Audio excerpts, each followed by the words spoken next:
Եթե այսպես ասած քրքրենք պատմությունը ու փորձենք գտնել դեպքեր, երբ երկրի աշխարհիկ իշխանությունը հոգևոր իշխանության հետ ունի խնդիրներ, մենք բնականաբար շատ դեպքեր կարձանագրենք տարբեր տարեթվերի, նույնիսկ մի քանի 100 տարի շատ հնարավոր է հետ գնանք, բայց նաև այդ նույն այսպես ասած պատմությունը քրքրելուց կտեսնենք ու կհասկանանք, որ չի եղել մի դեպք, երբ աշխարհիկ իշխանությունը ու հենց նույն պետության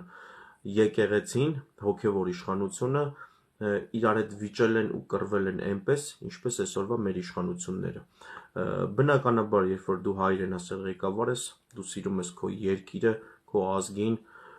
բայց խնդիրներ ունես հոգևոր իշխանության հետ, ինչը իրականում կարա լինի։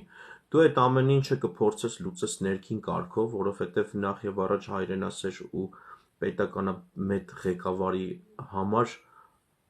հենց իր համար է առաջին խնդիրը, երբ որ ամբողջ աշխարհը տեսնում է, թե ինքը ինչ աստիճանի վատ գզվռտոցի մեջ է սեփական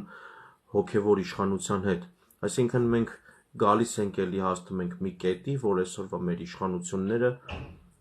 ոչ թե փորձում են լուծել հոգևոր իշխանության հետ եղած իրենց այսպես ասած վեճը, այլ իրենք փորձում են ուղղակի նսեմացնել Հայաստանի հոգևոր իշխանությանը, կաթողիկոսին ու մնացած հոգևորականներին, քանի որ այդպես է ուզում մեր թշնամի Ադրբեջանի Հանրապետությունը։